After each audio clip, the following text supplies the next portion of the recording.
Hello दोस्तों, मैं आज आप सभी के लिए सरलीकरण पार्ट 3 लेकर आई हूँ। मैंने सरलीकरण का पार्ट 1 भी बनाया है और पार्ट 2 भी। पार्ट 1 में मैंने वर्ग समीकरण से रिलेटेड कुछ इम्पोर्टेंट क्वेश्चंस कराए थे आपको, और पार्ट 2 में मैंने बोडमॉस रूल और उसी से रिलेटेड कुछ क्वेश्चंस कराए थे। आप उनको मेरे डिस्क्रिप्शन बॉक्स में देख सकते हैं। मैं आज आपके लिए सरलीकरण का पार्ट 3 लेकर आई हूँ, जिसमें मैं सरलीकरण के कुछ थ्योरेटिकल क्वेश्चंस कराने वाली हूँ। मैं जितने भी क्वेश्चंस कराती हूँ वो बहुत सारे एग्जाम्स में रिपीट हुए होते हैं, तो आप उनको ध्यान से देखें और करने का प्रयास करें। अब हम चलते हैं पहले क्वेश्चन की तरफ। ये है हमारा पहला क्वेश्चन। 37 सही 1/2 में कितने 1/8 हैं? ये सबसे पहले क्या दिया हुआ है? ये मिश्र भिन्न दिया हुआ है। इसको हमें सबसे पहले सही भिन्न में बदलना पड़ेगा। तो क्या करेंगे? 37 सही 1/2 को इसका गुणा इसमें करेंगे और फिर इसको इसमें 1 में प्लस कर देंगे। यहाँ नीचे वाली संख्या का गुणा इसमें होता है और ये इसमें प्लस हो जाता है। तो 37 दूनी हो जाएंगे 74 और 1 75। 75/2 हो जाएगा। ये हमारा बन गया है सही भिन्न। अब इसमें पूछ रहे हैं कि इसमें कितने 1/8 हैं।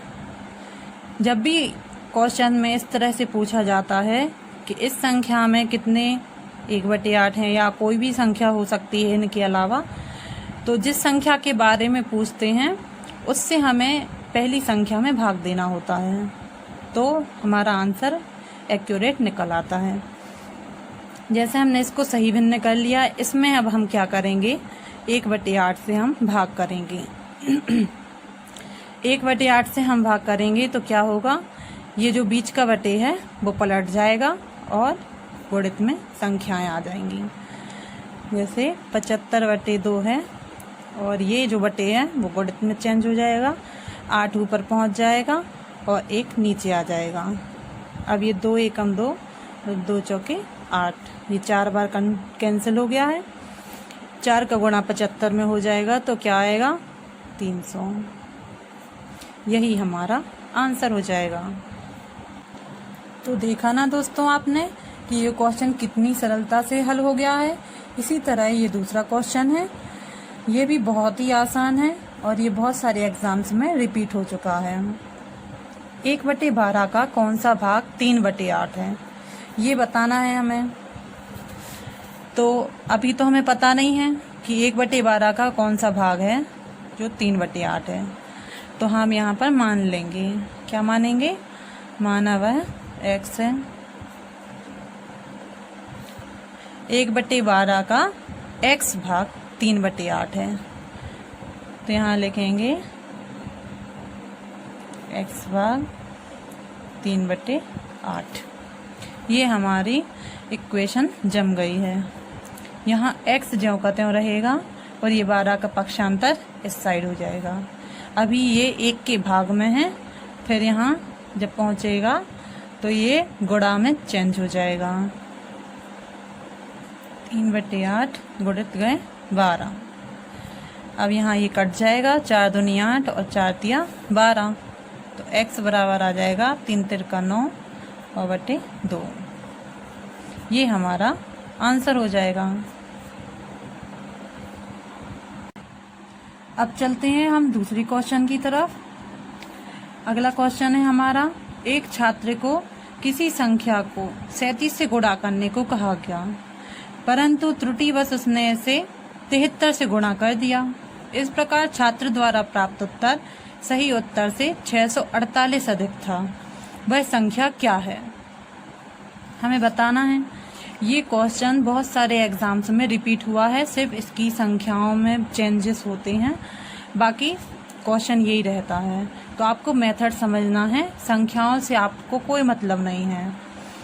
देखिए, इन्होंने बोला है कि किसी संख्या को 37 से गुणा करने को कहा गया है, तो सबसे पहले हमें संख्या माननी होगी कि किस संख्या को गुणा किया गया है। तो हम लिखेंगे, माना वह संख्या क्या है? x है। अब हम यहाँ पर इक्वेशन जमा लेंगे कि उन्होंने 37 को गुणा करने को बोला है, लेकिन उसने 73 से गुणा कर दिया है। तो क्या आंसर आता है? 648 अधिक आ जाता है। जो आंसर आना था उससे 648 अधिक आ रहा है। अधिक का मतलब ये होता है जब हम किसी संख्या को इससे गुणा करेंगे और 37 से गुणा करेंगे और उनका अंतर निकाल देंगे तो क्या आएगा? 648। जैसे देखते हैं 73 को उसने x से गुणा कर दिया है, लेकिन करना किससे था? 37 से गुणा करना था। तो आंसर कितना ज़्यादा आ गया है? 648 ज़्यादा आ गया है। तो ज़्यादा कैसे निकलेगा? जब इन दोनों को हम घटा देंगे। इनको घटाएंगे तो क्या आएगा? 36x और 648। अगले स्टेप में x यहीं रहेगा और 36 का पक्षांतर हो जाएगा। 648/36। अब हम इसको 6 से काट देंगे। 6 × 36 और ये 108 बार कट जाएगा। अब 6 × 6, 6 × 6 और 6 × 8 48। x बराबर क्या आ गया? 18। यही हमारा आंसर हो जाएगा। देखिए दोस्तों, इसकी इबारत कितनी बड़ी होती है, लेकिन आंसर बहुत आसानी से और शॉर्ट तरीके से निकल आता है। ये क्वेश्चन की आप ज़्यादा प्रैक्टिस कर लेंगे तो इतना सारा लिखने की भी ज़रूरत नहीं है। आप बिल्कुल आसानी से यहाँ से देखकर ही इसका आंसर निकाल सकते हैं। अब चलते हैं हम दूसरे प्रश्न की तरफ। देखिए दोस्तों, ये है हमारा अगला प्रश्न। एक कक्षा प्रातः 7 बजे आरंभ होती है तथा 10:27 बजे समाप्त होती है। इस अंतराल में 4 पीरियड होते हैं। प्रत्येक पीरियड के बाद 5 मिनट का अवकाश होता है। प्रत्येक पीरियड का अंतराल कितना है? देखिए दोस्तों, जो ये कक्षा और छात्रों से रिलेटेड क्वेश्चंस हैं वो आजकल एग्जाम्स में बहुत ज़्यादा पूछे जाते हैं, इसलिए मैंने इस तरह के क्वेश्चंस लिए हैं आपके लिए। इसको भी आप अच्छे से समझिए।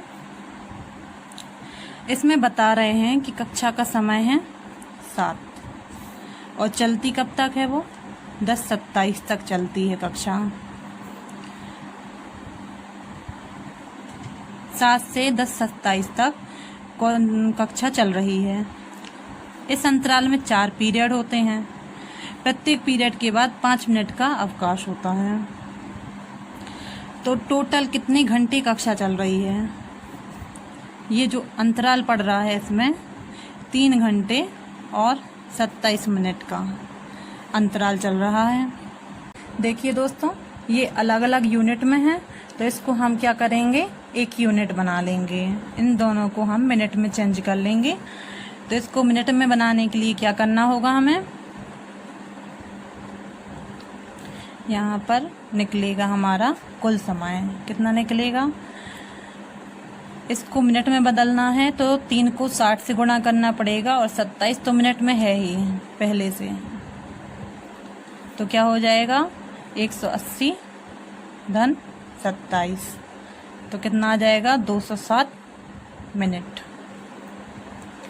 ये हमारा टोटल मिनट आ गया है। अब इसके बीच में हमें 4 पीरियड के बीच में 5-5 मिनट का अंतराल है। तो 4 पीरियड के बीच में हमें 3 अंतराल मिल रहे हैं और 3 अंतराल कितने हैं? 5-5 मिनट के हैं। तो कुल अंतराल का समय क्या होगा?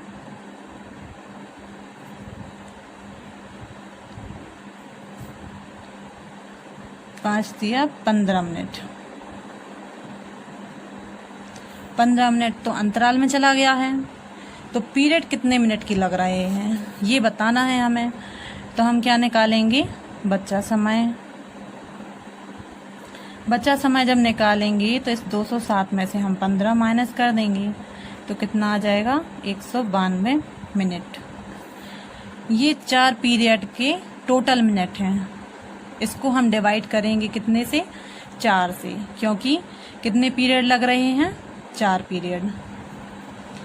तो यहाँ पर आ जाएगा प्रत्येक पीरियड का अंतराल।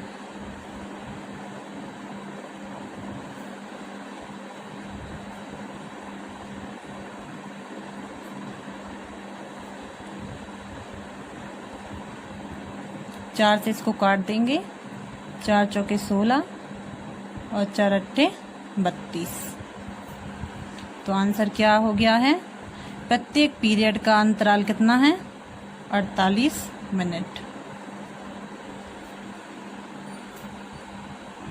आई होप दोस्तों आपके लिए समझ में आ रहा होगा। अब हम चलते हैं अगले प्रश्न की ओर। ये है हमारा अगला क्वेश्चन।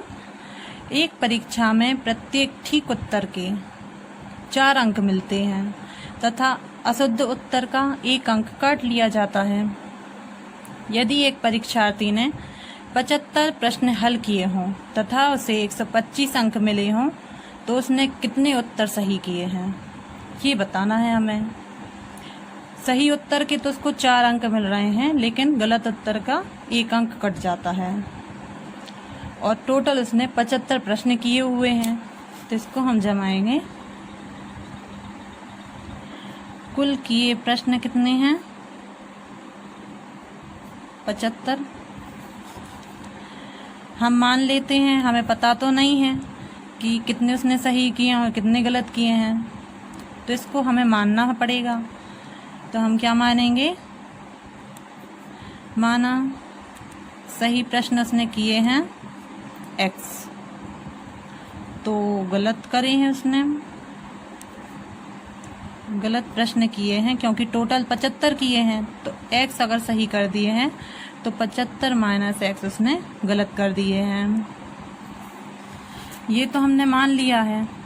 अब हमारे लिए इक्वेशन जमाना है कि किस तरह से उसको 125 अंक मिले हैं। सही प्रश्न उसने किए हैं x और उस पर कितना मिल रहा है उसको? 4 अंक। गलत प्रश्न उसने किए हैं 75 माइनस x, उस पर मिल रहा है 1 और टोटल अंक उसको कितने मिल रहे हैं? 125। हाँ तो दोस्तों इस पर उनको टोटल अंक मिले हुए हैं 125, क्योंकि सही प्रश्न उसने इतने किए हैं और गलत इतने किए हैं। अब हम इस इक्वेशन को हल कर देंगे तो हमारा आंसर आ जाएगा। यहाँ 4x तो ज्यों का त्यों रहेगा, ये कोष्टक खुल जाएगा। 1 का गुणा किसी में भी होता है तो वो ज्यों की त्यों रहती है संख्या। कोष्टक खुलेगा तो ये तो 75 और ये माइनस माइनस क्या हो जाएगा? प्लस x बराबर में 125 होगा। अब यहाँ पर x की संख्याएं जुड़ जाएंगी। 4x और x क्या हो गया? 5x और 75 का इस तरफ पक्षांतर हो जाएगा, तो ये ऋण का है तो यहाँ आके धन का हो जाएगा। ये दोनों संख्याएं जुड़ेंगी तो क्या कितना आएगा? 200। अब यहाँ 5 का पक्षांतर इस साइड हो जाएगा तो 5 से 200 कट जाएगा, तो आंसर क्या आ गया? 40। अब हमने x किसको माना था? इस सही प्रश्नों को। तो सही प्रश्न उसने कितने किए हैं? 40। तो गलत प्रश्न कितने किए होंगे उसने? 35। यही आपका आंसर है। क्वेश्चन में कुछ भी पूछेगा, सही प्रश्नों की संख्या या गलत प्रश्नों की संख्या हम बता सकते हैं।